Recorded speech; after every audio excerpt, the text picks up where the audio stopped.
Hey everyone, welcome to the Recruitment Show. I just did an awesome podcast with Ricardo Sunderland.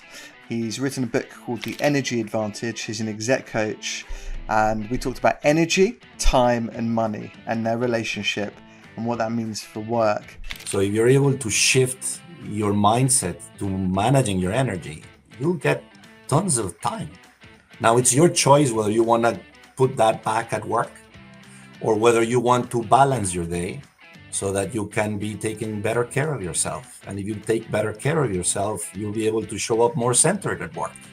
And so this conversation is super valuable. He shares some tips and tricks and what he does to maintain his own energy levels, some lessons he learned from all the different conversations he's had as an exec coach. And I also share my routines and what I do as well. So hope you find that valuable, and don't forget to subscribe in all the usual places and enjoy. There we go. Well, thank you so much for joining me. Your topic, interestingly, and just interestingly, because what struck me, I mean, it's funny because your topic on energy and time and things like that, I've been talking about internally with our team for a while now, and your book popped up, and I'm like, I'm open to a conversation. So it was very interesting. So, thank you. I'm just coming back from almost 7 weeks in what was the European roadshow. I visited Madrid, Paris, Zurich, Basel, Milan, and Berlin, and met about 250 seasoned executives. So I'm very happy to report that they are not. They're moved beyond the why, and they are now on the how do I make this happen? How can I integrate an emotional energy into the thinking and the doing? Their level of questions were very sophisticated, which makes me realize that they've been on this journey now for a while, though they've been on a journey more on a personal basis. They were trying to struggle how to be able to integrate this into the corporate setting. So it's very inspiring. Have you found then that people have been talking about this more and more recently? For a few years now, yes. Yeah. But they keep it quite guarded. It's almost like I deal with this on my own, till they're realizing that they can no longer continue to doing it this way. Otherwise, it gets very lonely out there. Yeah, I mean, the position of a leader is a lonely place, right? And I'm always very interested in, like, who does the go-to person go to when they need help, right? Yeah. And you've had, like, these last 4 or 5 years have been like relentless, whether it's COVID, change, it's constant, right? Yeah. And the leaders, like, people are looking up, right? And as the leader, it's always been quite, people have been a little bit reluctant to stick the hand up as a leader. Yeah. And say, hey guys, like, I could kind of do with a little bit of help here, or I'm not sure, or actually I'm completely, like, I'm done. I need some time out. It's not really, like, it hasn't really been cool to say that. Yeah. But I think it's been changing a lot recently, and more people I speak with are like really happy to kind of be more, I say authentic is overused, but just normal, just I'm a human. And I think that's it. They're starting to realize they're human, and their definition of human in the corporate context is starting to change. It's not just thinking and doing, but it's also feeling and being. And when they're able to integrate all of these, how does that look like, and how does that feel like? And it's for them very inspiring to be able to do that. Starting to move from vulnerability is weakness to actual strength. And when you shift that belief system, it starts to create space for changes like this to happen. True. No, absolutely. I want to unpack a bunch of things with you. And I think for me, interestingly, time. And I know you mentioned the notion of, like, the new frontier is energy. And I like that. And, I always think for me, some of the ingredients of, like, a good job, let's say, or what makes you happy in your job, for me, it's like money, time, energy, not in that order. Because, people give up money for more time. And benefit from what energy. But just kind of for those that aren't really like they're not really sure, they haven't really kind of dived into this that much. What do you mean exactly? Well, you have in yourself unlimited access to energy. Let me give you an example. When you are at peace, when you are centered, your clarity of thought is much better than when you're not. When you're in that place, when you're in flow, your ability to make decisions amplifies, your need to prepare yourself lowers. That gives you tons of time. So you have immense energy and you only have 24 hours in the day. So if you're able to shift your mindset to managing your energy, you'll get tons of time. Now it's your choice whether you want to put that back at work or whether you want to balance your day so that you can be taking better care of yourself. And if you take better care of yourself, you'll be able to show up more centered at work. And if you show more centered at work, you'll be able to make better choices. So it becomes this positive circle where with that, you'll be highly successful and very happy. And with that high success, given the people that I work with, yeah, you get a lot more money for sure. Yeah, I want to get the money. Yeah. It's also it's interesting because I speak with like fellow CEOs, entrepreneurs, leaders, whatever, and it's like a lot of it's like they talk about work-life balance, which I hate because the opposite of life is death, and everyone's equating work to death, which is not a good place to be at, right? Yeah. So I think for me, integrating's great, but there's also this thing of like, you want to be there for your family and your kids if you have family and kids. You also want to like, if you're ambitious, you want to grow your firm and you want to be like the best CEO in your space, you also need to invest time and energy into that. And so I think always for me, it's finding the right balance between being present. And I think for me, being present with your family is investing your energy. Like if to use your phrase, right? You want to be there with them. You don't want to be like a bystander or a participant or just, you're there, but you're not really there. Yeah. It's very interesting because when I coach their families too. So I just not work only with the leader. I work with their spouse, their husband, their kids, because it's really important for the leader to understand how to be able to integrate. And they might not be willing to change for their work, but for their families, there's a huge incentive. So to give you an example, when I work and talk to the kids, I always ask them, what gives dad or what gives mom energy? And what do you think consistently they tell me when I ask them where does mom or dad lose energy? Where do they lose energy? What do you think they tell me? Work, probably. Work, 100%. I've interviewed more than 1,000 kids, and 100% of them, their first answer is going to be work. I know when mom had a tough day at job, and I don't want to get in front of her, right? So there's this flawed belief that we actually can balance work and home. There will always be a spillover between work to home, and it's the other way around. I also interview the teams and I ask them, what takes energy out of your boss? And they will always say family. Yeah, I know when they had a tough day at home and I don't want to get in front of them.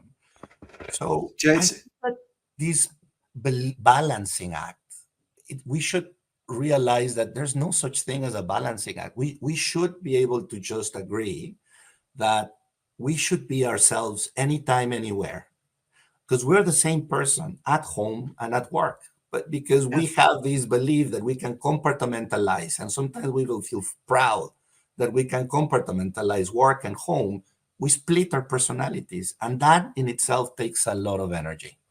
Love that. It's just so true. But people still do. People put themselves in a character. It's like, I should behave like this because I'm in this particular job. And that's what other people around me do. And I should be, this person. And then at home, I should be this person. Yes. And it's classic. Well, I think when you find a state where Yeah. it's just you, Just you you. know. Yeah. It's fascinating. Mostly it comes from the belief system. Because I don't know your case, but in my case, my dad came in and he constantly had this creed, this mantra that I never bring, work problems to home, neither should you. And we completely believe that, and we take it to heart. And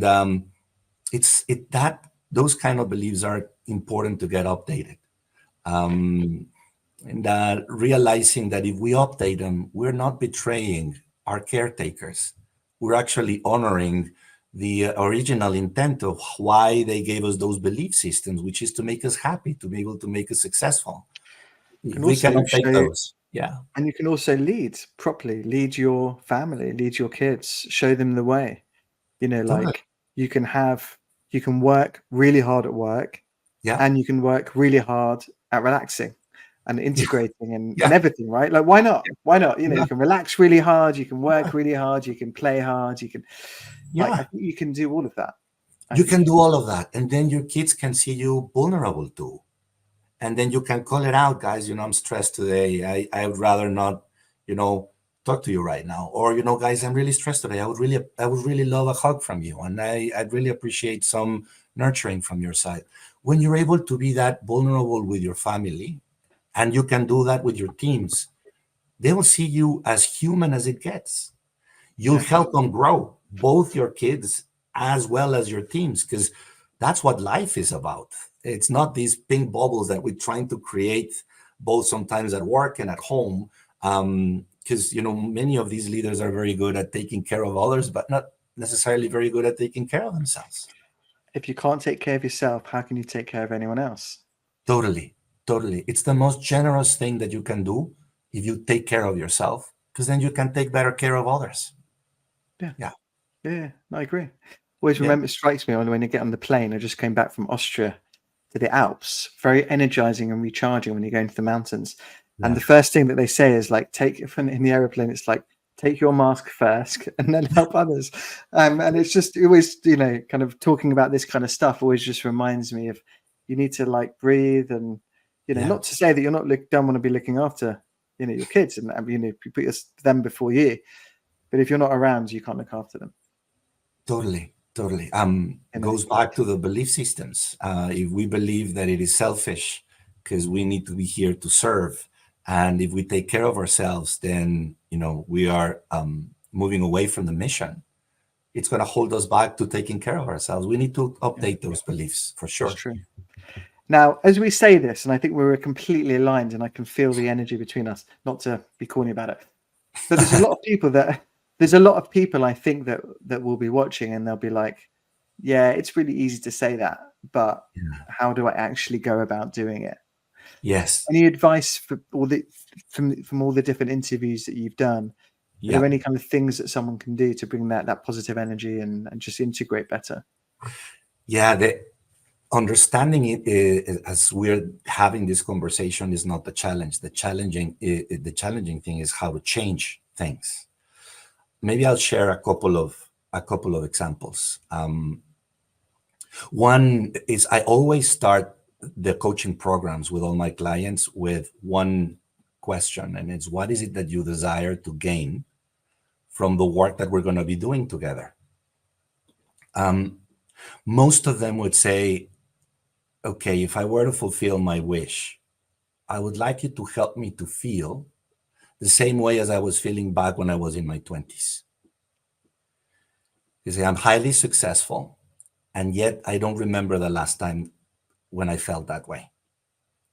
So when you have those kind of desires, and by the way, this is almost like 7 out of 10 of the CEOs I work with. When you have that kind of desires, I always tell them, then there's two more ingredients to add to the intention, which is, quoting Shakti Gawain is, do you believe that you can do it? And most of them do, because they're pretty self-assured people. But then the third one is, are you willing to accept the consequences that come with a desire. And they go like, tell me more, because there's always, conscious acceptance, and there's always unconscious acceptance. And the unconscious acceptance is the tricky part, because if you want to feel more, you need to relearn how to feel. And the feeling part, you don't start by feeling joy or bliss to be able to reconnect to your emotions. You're going to feel the same emotions that you actually felt when you decided at some point in your life to close your heart. Yes. So that's why it's so difficult, because it's very hard to reopen the heart, to integrate it into the workplace, to start being vulnerable. You need to. It's a path of courageous people. So that's the first thing. It's just awareness that it's not going to be a Swedish massage. It's going to be a journey that it's going to feel a bit painful at the beginning. But the trade-off, the treasure that you will be able to find at the end, that you'll be able to integrate and then share, it's immense. So that part is just awareness. It's important. And of course, depending on people's stories, then you start in different places. But awareness through this intention is probably the first part. I love that. It's interesting because it was always, I was having a conversation with a friend of mine that you typically lose your playfulness as you get older. You kind of become more serious. Yeah. I'd say generally, right? And I think it's generally true. It's true. Whether Everybody. and you put your suit on, you join corporate America, let's say. Yeah. It's very serious. And you've got to be, this person and your bosses. And wow, if I don't, fit, if I don't kind of fit into this caricature of what, someone else, you kind of, and it's just people lose it, I think. And it's such a shame. And, if I think back to some of the happiest moments I have, I have this thing, like, I think I'm optimistic. It's in my DNA. I can't help it, but I still have these triggers that I kind of remember amazing moments in my life where I was really happy. And if I'm ever, it's natural to go through, different emotions and stuff. And when I need to get myself up into a positive state, I just remember a time when I was with my friends in my mid-20s and we were dancing and having fun. And I just can't help but smile. And then it's Yes. I think you're building a bridge that's it's perfect to once you connect to people's emotions, you're totally right. If it's so painful, you reach a point where you say, why am I doing this? Right? When you're able to help them feel both. So you start to feel the journey, which is not fun, but then you also create resources. Like you said, is there any music that connects you back to your 20s? Do you like a sunset? Or is there anything that if you're able to connect to that bridges you back to joy, then you can balance all those moments when you start to feel low. But at the same time, if you connect to those to that gateway of bliss, you connect immediately, pretty quickly back to joy. So straight away. And it's funny because I met some friends from university, it was a couple of months ago. Yeah. And I hadn't seen some of these people for a while. And I remember one or two folks, they were great dancers and they would go on, just let themselves go. So we met up. I left university 20 something years ago. Yeah. So we met up, and it was funny because those people I remembered that were just kind of head in their stick and just, they kind of went onto the dance floor almost like they weren't quite sure what to do. You'd kind of, they'd forgotten how to. An hour later, it was like they'd never left. From they just and the joy and the smile and everything. And everyone said just, oh my God, why haven't we done this sooner? Yes, it's almost like you get into this time tunnel, right? Well, the same happens with pain, Luis. It's sometimes, forgiveness. It's a super powerful energy. It's a very powerful spiritual energy that you know how to use, especially to forgive yourself for all the things that you've inflicted in yourself as you disconnected your heart through life struggles. You can also do that same way as you can connect to joy. As you just described, it's almost like, what happened? When did we left? And right now, 20 years didn't even existed. Same thing happens with people that you hold regret on or to yourself. You can, and there's ways for you to be able to get back to that place. And it's never too late to have a happy childhood. And when you do, then you can create immense energy in your life. Yeah. No, I love that. I love that. You Yeah. talk a little bit about energy blockers. Yes. Can you just kind of explore that a little bit more? Like, what are they? Yeah. How do you identify them as a leader, and how can you? Yeah. Well, energy blockers have a light and a shadow. So, for example, grief. When you are in grief, your energy goes low. So that's my reference to an energy blocker. However, if you want to feel back bliss, you have to go through grief in order to reconnect to joy. Grief is a very powerful energy that allows to be able to clean your system of sorrow, which holds you back to be able to connect to bliss. So when you understand the light and the shadow of the energy blockers, you can use them by choice to be able to connect to higher spaces of energy. Another big energy blocker, for example, is anger. Now, anger, when it's not done by choice, can be very destructive. But when you're able to use anger purposefully, choicefully, then it's a very powerful energy, for example, to set boundaries, which are essential for you to be able to protect your time. How to use these energies, if not choicefully, then yes, they can be huge energy blockers. There's almost like a short circuit that takes you out of presence. No, Yeah. Yeah. guilt and shame are the most powerful ones. How to be able to move on from guilt and shame is essential. Also, in this work of trying to learn how to manage your energy. Yeah. That's interesting. Super interesting. They're very difficult Yeah. either as a leader or even as a parent. I mean, I think it's sometimes Yeah. it intertwines, but it's forgiveness is a harder one. Yes. Even in a work context, someone's let you down. Yeah. They've not delivered on the project.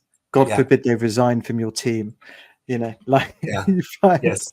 Yes. but there's just it's really powerful to be able to let some of that stuff flow through, not take it Yes. personally, Yes. not let it affect your day and your Yeah. mood and your energy and things like Yeah. that, right?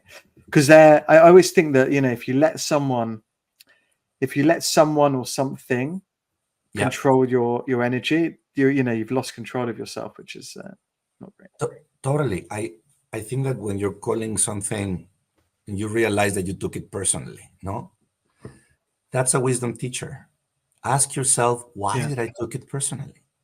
Why this person took power away from me? Why did I let my power go away? There's something in me that if I were to discover, I might not take it that personal next time. Asking those it's questions at these moments are part of one's journey. yeah, and it's hard. I mean, I'm not saying Of that course. Yeah. Yeah. I'm perfect on Amazing. that at all. It's a bit Yeah. difficult, but Yeah. I think when you realize that, when the penny drops and you can feel Yeah. yourself, Yeah. going through this emotion, you're able Yeah. to then take a breath Yes. and Yes. regain your self-control, or Yes.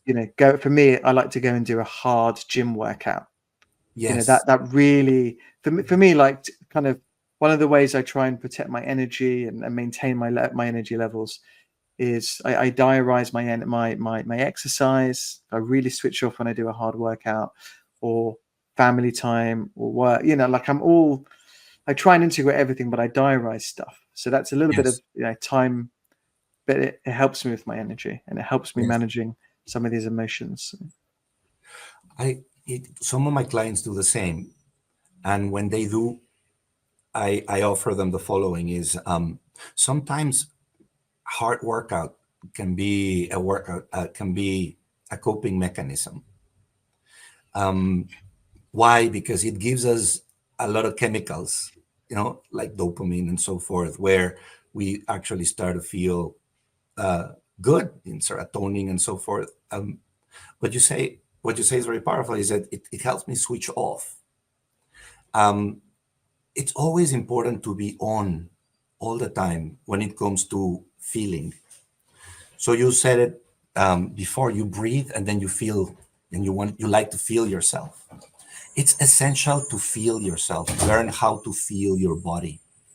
When you learn how to feel your body, then you start to know when you are actually out of yourself, when somebody is actually taking you out of yourself, or to your point, you take it personally. Learning how to feel your body, breathing and connecting, to your point, it's an essential skill to be able to learn how to tune in and tune out. So when you do your workout, try it next time. Try to do it with the intention of switching on. And I'm going to do it to learn how to feel my body. And then if you do it intentionally, it's just a tiny shift. And I offer it to them. It starts to change the way that you do, because then you do it for pleasure, and then you start to feel the pain in your body, like when you're running, for after an hour or moving. And when you do, you start to realize, this is how my body feels. And then when you learn how it feels, you start to learn how anger feels in you, how sorrow feels in you. And it feels in different places in your body. Somatic coaching in this case is very powerful, because then it starts to give you guidance on how to awaken different antennas in your body that are sometimes more powerful to be able to tell you when you are taking it personally, rather than when you are just thinking about it. Your body would always speak your truth. Love that. I'm going to try that. Great. What else do you do? I mean, do you do that? Like, how are you integrating personally your work, personal life, the whole? I have a ritual that I do every morning, which took me a few years to get to this place. But to give you a few examples, a few years ago, the first thing that I did is I would always look at my phone, because I always felt, given the type of work that I do, and I work with a lot of people from different parts of the world, so I always feeling a bit, that was behind the curve.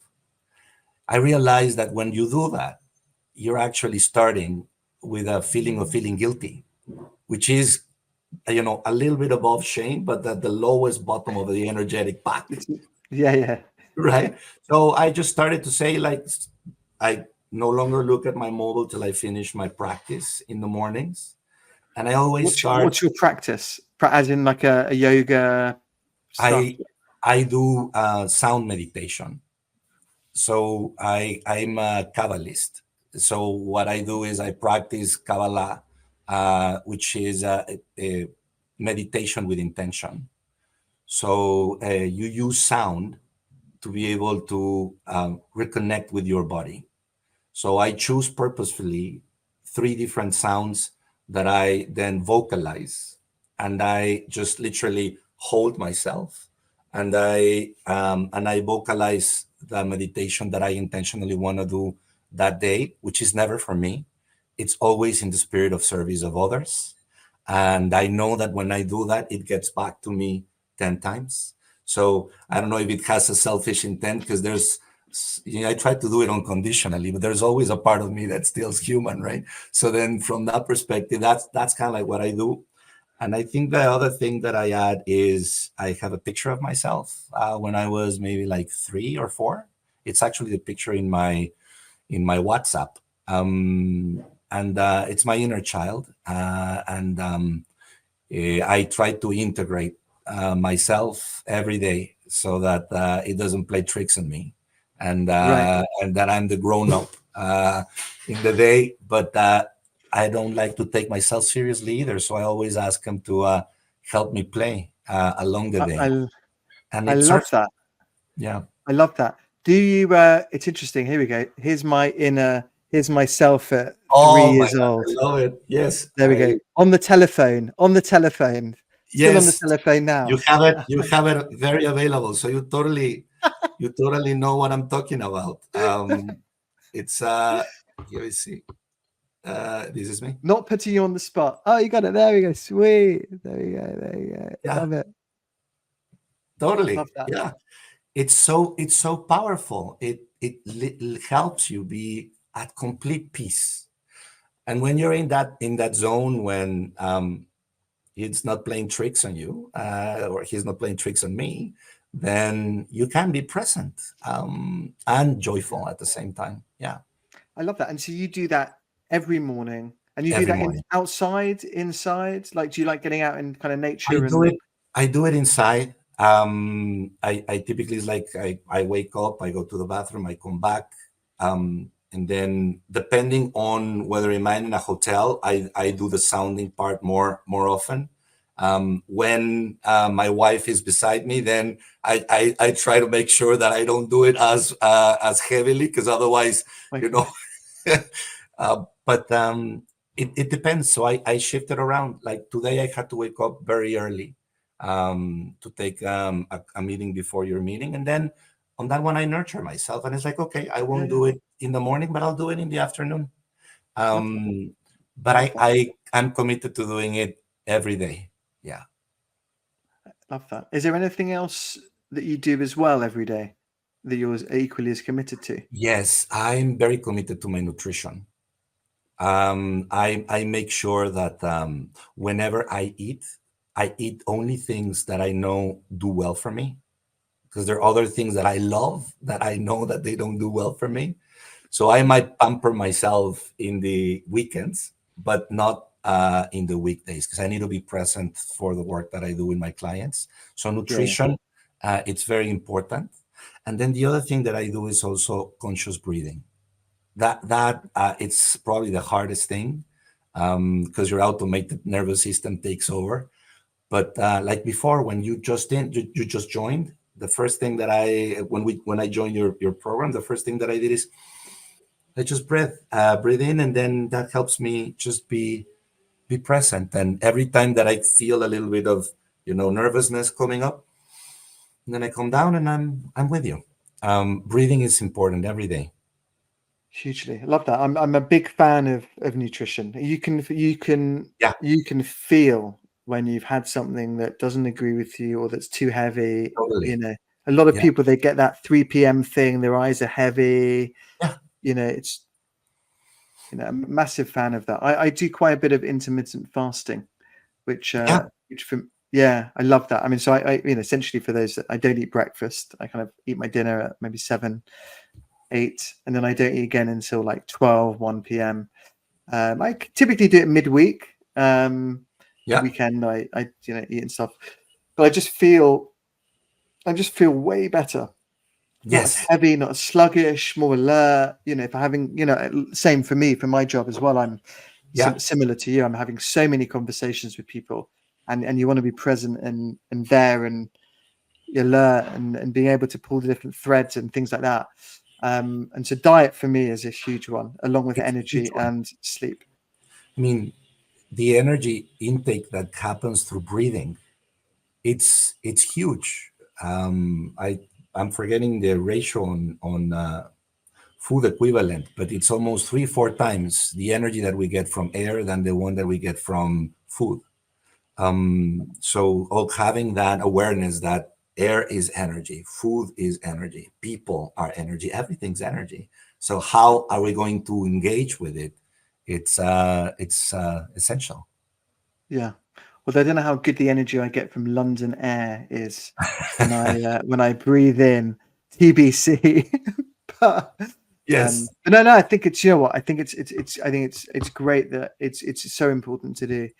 It's like the Olympics are on right now, and I almost equate it to like treating yourself like a professional athlete. Like Yes. we're in it for a long time, right? Like it's another sports analogy, but it's a marathon, not a sprint. Yeah. You're going to be working for a long time. Most of us will never retire. Yeah. Most people can't afford to ever retire. Yeah. So you need to be in the game. And to be in the game, you need to be fit, healthy, mentally, physically, energy, the whole thing. Yeah. So Yes. I completely agree. The acceptance part does help a lot, so that as you are aware of your context, we all have different contexts, different realities. There's always ways for you to be able to find joy. I remember when I was traveling in India and I was seeing these kids playing football with a lettuce, and they were incredibly joyful. So joy that we just literally stopped everything. We just looked at them playing. So there's always ways to find joy if you can see beauty in life. Absolutely. No, I love that. Love that. And I think like kind of when you get to a place of today's enough, Yeah. like today's been enough, and you Oh, do what you can in that day. yeah. And Yeah. sometimes you're the most productive you've ever been. Sometimes, hey, you're not. You're not. Yeah. Fine. And it's life. And it comes with the territory. Many of the people that I work with, as you can imagine, have many of those days. But it's important to know then what takes energy and what gives you energy so you can plan your agenda on it. Many of my clients have energy giving days because they know that they're going to have 2 energy taking days. So what's And an they energy plan on giving that. day? So what is that? So something that you do an activity or something where Yeah, or you're going even to at get. work, for example, if you love product or if you love being in the trenches with your people, then you plan for that. If you're going to have a day with a regulator or you're going to have a day with your finance team, if that's not your cup of tea, right? Yeah, So you or with the investor or the activist, whatever, you just make sure that you balance your day in a way that look, I might have an energy taking morning, but I need to have an energy giving afternoon because I'm going to have an energy taking dinner and I'm going to be present and I need to be present. How do you balance your day with this level of awareness? Helps you to be all the time yourself, anytime, anywhere. By the way, life can be very hard at home. So if life is very hard at home but not that hard at work, then maybe you plan for gaining energy at work so that you can be present at home and not just excluding yourself because you can't take it anymore. So there, how do you balance your energy allows for life to happen to you with the goods, the bads, and the uglies, because that's life. yes, yeah. Yeah. That's all it is. Love that. Yes. Love to see that filter down because you don't Yeah. get taught that at school. Yes. Earlier on in your career as well, it's like Yeah. I need to work. It's about working hard, which means typically like it's always been like I need to be in the office. So I'd love to see. I mean, this is wonderful stuff. I'd love to see this filter down a little bit more, unless you think it has already, but I haven't seen it too much. I mean, there's a lot of talk about well-being and all of that stuff, of course, but to understand your question, Luis, is when you mean filter down is in your life story. So I'd love to. So we're talking about a leader now. We're talking about someone that is responsible for others, that serving others. Yes. And I think, as you mentioned at the beginning, most people, and you'll use you've interviewed 100% of the kids you've used have said of their parents. Yeah. That So I'd love for leaders once they've kind of realized and landed on this to teach others in their team that it's how to do this, and it's okay to do this. Yeah. So they can manage their own energy and they can be more productive. And maybe you end up. Yeah. No. I now I understand what you're asking. Yes. Give you one example to bring it to life. We're no longer living in a world that's complicated. In a world that's complicated, leaders could set direction and the troops would follow. We're now living in a complex world. In a complex world, you need to shape context.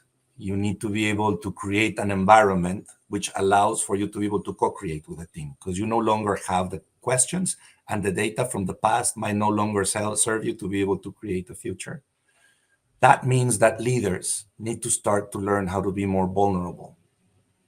They need to start feeling confident in saying, I don't know, but I am confident that together we're going to be able to figure it out. When you start to lead that way, when you start to ask for help, when you start to say, I don't know, when you start to share how scared you are or how nervous you are and how engaging you are and how inspired you are by the co-creating or the innovation from your team, it starts to create psychological safety in the team. When the teams start to feel this way, when the leader is coherent between their head, their hearts, and their gut, it's like an antenna. This coherence starts to ripple down into their teams, and the teams start to become coherent. And then in return, the teams start to become coherent. They start to replicate, and it goes very credible this way. There's a very beautiful book written by Linda Hill. The book is called Collective Genius. She's professor at Harvard. And she has done 10, almost 15 years worth of research that can give evidence of how, through the leader, once the leader reaches coherence, innovation happens across the ripple effect of the team. The logic will, of course, tell you, no, we have to change the managers and then the managers of the managers. At the end of the day, is who has the ability to make the team feel safe? Yeah. It's the leader. So if the leader allows for that, first the leader needs to feel safe herself or himself within. When they do, then it ripples down in, it takes time, of course, but it happens very consistently. Am I answering your question, Luis? Love that. Absolutely. No, absolutely agree. Absolutely agree. Yeah. I think it's absolutely. Yeah. I mean, I see it happen. It's so powerful if you have a leader that is behaving in that way, and almost giving permission for others to follow. It's an empowering it's an empowering place to be at. There are boosters, of course. You can create immersions where through programs like your firm does or my firm does, we could create conditions that allow for accelerators for this coherence to sink in. Those are important. It is important also that organizations do budget for this, because these are not cheap programs. So as organizations are looking to transform, make sure that your budgets are in the transformation budget. So you're not just budgeting for changing the system, the technology, but budget for also changing the transformation of your teams. When you're able to do that, then you can invest on creating very powerful, very intentional booster programs that allow for then not just the leader to be coherent, but for language to start to be consistent across the organization, and for that to be able to ripple in a very intentional way. That can happen in a sophisticated way, systematically, nowadays. No, that's true. What I've also been seeing, I don't know if you've been seeing the same thing or not. There's many folks that are pulling out almost of corporate America, and I mean she's using corporate America, but it's the same in other, but big global listed companies. Hundreds of thousands of folks. I think it's to SMEs, and I'm finding that I speak with folks, and they've got big jobs in these big global corporates, and a lot of them are like, "Hey, Lewis, I'm really well paid. I'm earning a lot of money. I've earned a lot of money. But my energy levels are in like zero, and I have no time with my family." This is what they're saying to me. And they're choosing to kind of leave those big corporates into smaller firms. And I don't know if this is true or not. It's just an observation. But when you're working in a smaller firm, the vibe is different.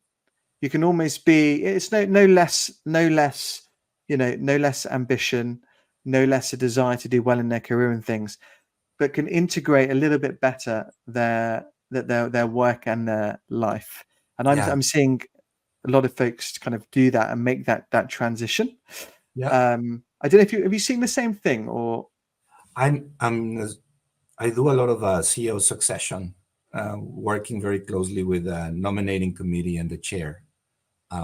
Most of them, as you can imagine, they would love to be able to get an internal candidate to step up into the plate rather than bringing someone from the outside. Feels logical, right? I mean, sometimes you need to refresh the energy of the system, and sometimes it has to happen if the internals are not ready. But when they do, you want to create fair level playing fields, and it gives me the opportunity to be able to have very intimate programs with each of the internals to have these kind of conversations. I'm consistently experiencing, we are consistently experiencing that many of them don't want to step up. They have the money, they have, the life. Why bother? I mean, the role in itself is, if not done the right way, can be all time consuming. And many of them already are quite burned out. So in a way, it's like, you're kidding me, and now you're asking me to step up and do this, right? Go from 5 committees to 64 committees. So I find that whenever those conversations happen, purpose is incredibly liberating. Purpose is like a compass, is an energy compass. When you connect to your purpose, you then know if you're aligned with it or misaligned with it in everything you do or don't do. When you do things and then you feel like you're losing energy, maybe you are not connected to the purpose in what you're doing. True. When you're connected to your purpose, then you get energy in everything you do. Sometimes these leaders, when we're having these conversations with them, they're a bit confused and they're disconnected to their purpose. When they connect to it, they have a higher calling. Because many of them, they don't need to, but they're called for it. How they step into the chair for that, their purpose and their mission, it's very powerful. Because it's not the same when they do it for them than when they do it for their ecosystem or for the millions of people that are held by the system of the company. And all these clients that I work with, I mean, they have 12, 5, 7 million people that, because of what they do, they hold the economics for all these systems, irrespective of the 100 or 200,000 of people that work in their organizations. So when you're able to look at it from that perspective, and then you connect the servant leader to the person, they find so much energy in it that then they start to realize, maybe it's something that I'm afraid of, that if I were to be in relationship with, I might connect to my purpose even more. And if I do, then maybe I would like to love to take the role. So many of them end up stepping up. A few of them decide, this is not for me. My purpose is different and I need to move out. I do want to be a CEO, but maybe I don't want to be a CEO of this company. Which for the nominating committee or the chair, it's good to know when you're in that process, when they do, and then they decide to do something else. But it's in connection to their mission. Yeah, absolutely. And they have to be in a spot where they're self-reflective enough. Yes. To realize that. Totally. Yeah. When they're able to spend the time, sometimes we do these 2 days immersions where we can, take them there, or 5-week programs with peers of industry where they can do the same. And then when we're able to connect through that space, self-reflection, introspection, typically good things come out, which not necessarily means that they're stepping up. They can decide to step down, but then they step down for the right reasons. Yeah. Love that. Well, good place to end, Ricardo. Thank you so much. Really enjoyed our conversation. Oh, thank you, Luis. No, pleasure. Where can people find your book? Thank you so much. In all e-commerce platforms, Amazon and the like, also in bookstores and Barnes and Noble, pretty much everywhere. It's published by HarperCollins. Full disclosure, 100% of my proceeds are getting donated to charity work, which makes me feel very comfortable to be able to share this. And you can also find me in Ricardo.Sunderland11 on Instagram, which I'm starting to add content on, or on LinkedIn. So hopefully, thanks to your podcast and podcasts alike, will help me beat the algorithm and pay it forward to share the book. Love that. Well, thank you so much for joining me. I've really enjoyed the conversation. And thank you everyone for watching as well. And speak to you all soon. Thank you so much. Thank you so much, Luis.